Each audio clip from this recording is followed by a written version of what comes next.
happening, guys? It's Jason from Air Cool Vintage Works, and I gotta be honest with you, I am not good at keeping secrets, and I've been keeping a pretty big secret for the last couple of months, but today that ends. Let's get into it. So if you've been following the channel for a while, you know that my delivery vehicle for the longest time was an F-150. And I love that truck, it was great. I used it to haul all the stuff around for work, pick up deliveries, motors, wheels, transmissions, all of that stuff. But it got to a certain point where I thought, you know, I could probably get something that's a little bit more efficient, something that is enclosed, that can haul the same amount of stuff and get great mileage and do everything I needed it to do. So if you've been paying attention, you know, I got this Element a few months ago. This one's a 03. It's one owner, California car, 106,000 original miles, which I know that's insane, but it really is true. It's in unbelievable condition, and it's our new parts hauler. But that's not why we're here, and that's not the secret. You've already seen it. There's nothing secret about it. But when I bought this car, it kind of ignited something in me that hasn't been around for 20 years or so. See, everybody has their origin story of how they got into cars and custom cars and performance, and my origin story started in the early 90s when I got into Hondas. I can already hear you laughing. Hondas, come on man, you're a Volkswagen guy. Yeah, it's true, I am a Volkswagen guy, but Hondas is where I got my start. And I decided that I was going to look for something that I always wanted when I was just finishing high school, and that's the big secret. So let me show you what I got. So let me move this real quick. You guys just hang out for a second.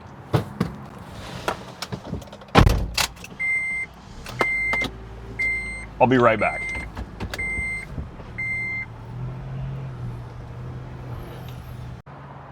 So here it is, secret's out. I'm a Honda guy again. Actually, this is something that I've been after for years. It's always been in my head to get one. I just haven't had the right car pop up. So, like I said, got the Element, started to enjoy it, started getting back into the Honda scene and seeing what's going on in there, like we all do. And I kind of fell in love again with these cars that I used to drive all through high school.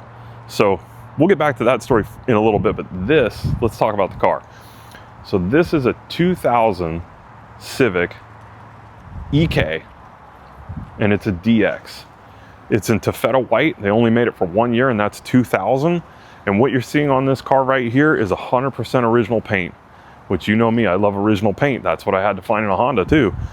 The car's never been repainted. It has all original body panels. All the VIN tags match all the way around the car, which is important, meaning it's never been an accident, hasn't been repainted, hasn't had any of the things happen to it that these cars suffered throughout their lifetime. Because if you know about the Honda scene from the 90s and 2000s, then you know that these cars were put on the street, turned into race cars, beat up, stolen, motor swapped, you name it, these things had it happen to them. They didn't really survive well. Sounds kind of familiar, right? Volkswagen guys, you understand what I'm talking about? Kind of the same thing here. So I went looking for this car, and I hit all the regular places: Craigslist, Facebook Marketplace, eBay, put the word out amongst friends. Like, if you want to have a really nice, clean, say like late 90s, early 2000s Honda, you're gonna have a really hard time finding one, as I learned. So I took some alternative routes. I went on Instagram, YouTube, TikTok, started looking around at the Honda scene, finding the guys that were kind of the main players in the scene. And I stumbled across this car from a guy that, if you're in the Honda scene, you may know. His name's Hung. He goes by Hi, I'm Hung. You can check him out on Instagram, check him out on Facebook. He's part of Dark House Garage Crew. And he had this car, and it wasn't for sale, like a lot of the cars that I have. They were just in pictures. And so I hit him up and I said, hey man, I'm interested in that car that you just showed. Tell me a little bit more about it. So we exchanged messages back and forth. He kind of said all the right things I was looking for: original paint, no accidents, known history, no motor swap, that kind of thing. And luckily he was close enough in Santa Ana that I was able to go up there and go check out the car in person. So you've seen the car. Now the question becomes, why did you do it? Well, again, I like a lot of different cars. I've got a Blazer, I've got a G10 Chevy van, I've got a bunch of Volkswagens, some Porsches. I've had a bunch of different stuff, but I also like Hondas, and that's where my start came from. So in the early 90s, when I started to get my driver's license and get into cars, the first car I got was a 96 Integra GSR, which at the time was like a crazy performance car if you were into 4 cylinders. And at that time, you know, the import scene was really starting to take off. Street racing was happening. Of course, I never did any of that. Modifications to Japanese cars was becoming like a huge thing. It was kind of like the modern day hot rod. And so I liked it. That's where I cut my teeth. You know, I had my GSR. I did all kinds of stuff to it that you would do back in the 90s. Some of it was really cool. Some of it was not cool. But that stuff got redone so that it was cool. And I really enjoyed that car. It was a lot of fun. It was sort of my entry into modifying cars. And you know, the Volkswagen scene has a lot of people that got their start in different places. Mini trucks, off-road, Hondas, if you can believe it, vintage Chevys, that kind of thing. So, you know, I kind of have my fingers in all of it, but I just haven't had a Honda in a long time. You know, the last time that I had one was about 2 decades ago. I had a 89 Civic that I did a Type R swap on and kind of daily drove that car for a while, and then realized it was too small for me and sold it, and sort of been on the back burner since then. And then just recently after the Element, I went and got this one. I really like it. And so let's take a closer look at this car so you can see what it's all about. So I just decided, you know, I'm gonna go look for one of these. And like I said, I was lucky to find this car and be able to go see it in person and know that it had avoided all the tragedies that most of these other cars have had to endure. And I knew it was the right car. So at that point I said, you know what, I'll take it. And here we are. So let's get a closer look at this car. So let me walk you around this car and point out some of the good and a little bit of the bad, because nothing's perfect, but this one's pretty close. So like I said, 2000 Civic EX hatchback. It's a DX model, so it doesn't have all the power stuff, and I'll show you all that. But let me show you the things that probably aren't so great first. This happens to pretty much every Honda of this era. This rubberized trim comes off and it turns to sort of polished metal. The good news is you can still get all this stuff. This rubber, any of the other pieces, you can still get it. So like if you wanted to restore a Honda, which yes guys, that's a real thing. People are doing that now. You can get all this stuff. So that kind of thing needs to get replaced. It's had a little bit of paint coming off, and that's a thing with these white ones. The sealer that they used didn't really adhere well to paint, so you can see some of it has come off and it's been sort of spotted in there, a couple of places here. This, I think I'm probably going to have spot repainted so that it looks uniform again.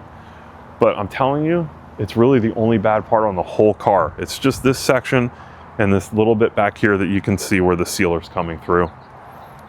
Again, super common on these cars, especially on this color. But the overall, as you can see, it's incredible. Look at the inside. Seats are nice, carpet's decent, door panels are good, dash is good, uncracked, complete interior, except for it's missing the headliner if you look up there. The good news is I have a really nice headliner that I found that's gonna go in it, and that will make the inside of this car 100%. Over here in the hatch trunk, it has the cover here. These pieces go around the hatch. I need to put those back on, but it's got the wood board in here. It's got the spare in here. Super clean, never hit, never bumped, never any of that stuff. And I keep going back to that because these cars didn't live a pampered life. None of them did. So many of these cars got beat up, street raced, stolen, stripped for parts, left for dead. And to find one that hasn't, especially today, super hard. Take my word for it, it's not easy. Imagine trying to find an oval window in a junkyard. It's kind of like the same thing. They're not out there like that anymore. Just look around. You used to see these on the street all the time. I remember, you know, in my youth, They were everywhere, and now I never see them. So there's the inside. Let me show you under the hood.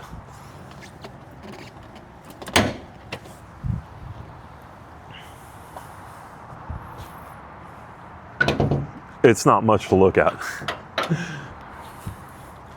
This is the stock D16 non-VTEC single cam engine. Basically, if you bought this car new, this is what it came with. And obviously, not a ton of power, not enough for me at least. So if I'm gonna build something that reminds me of the old days, you can be sure that's not staying in there. That's actually the first thing that's gonna go. So what am I gonna do? I already have a plan. In fact, I already have the engine. I'm just not gonna tell you yet. But let's enjoy it for what it is. Very clean, very simple, not messed with. Everything's there, everything works. It has AC, it has power steering, and all of it functions just like it did when it was new. Pretty cool. Coming down the passenger side, a couple of little things. A little bit of scuff on the bumper right here. I think what's gonna happen is the bumpers will get repainted because the front and back both have scuffs. But you can see all down the passenger side, super straight, super clean. A little bit of that paint thing that I told you about up here going on. But that's really it. Just a really solid, honest 2000 Civic hatchback. Now, I bought it just like this. It has a couple of modifications done to it already, which is cool because I was gonna do them anyway. It's got S3 coilovers all the way around on it. It's got adjustable control arms up in the front, and then in the back, PCI trailing arms and camber adjustment already on it, which is super cool. Makes the car sit like it does, gives it a little bit of camber so that the tires don't rub all over the fender. And the tires are R-spec, Toyo Proxies. Pretty cool because they really don't have any tread on them, but they are super grippy. Yep, I'm gonna build this into something that I wanted to do since I was in college. I'm gonna build the Civic that I wanted to have as a kid now. And wait till you see what we have planned for this car. It is completely out of control. So there you have it, guys. My newest project, this Honda Civic hatchback. And now I know you Volkswagen guys are saying, oh, you're switching teams, you're doing this, you're doing that. Nah, none of that. This is actually something, like I said, that I wanted to do a long time. Finally, the right car appeared, and I knew I had to just grab it. We all started somewhere. This is where I started. This car will be an homage to what I wanted to do when I first got into cars, and I'm gonna do it to this one. So, Volkswagen content is still coming, don't worry. Don't think that we're leaving it behind, we're not. This is just a personal project of mine, and I figured a lot of guys out there that are into Volkswagens, they're also into Hondas. You can appreciate this, and you're gonna like what we do to it, trust me. It's gonna be a really cool, period correct, golden era Honda build. So stay tuned, I know you're gonna wanna see it. The next time you see this car, we're gonna start throwing a ton of parts at it, and I mean a literal ton. Wait till you see it. Some of them overnighted from Japan. I'll catch you guys next time.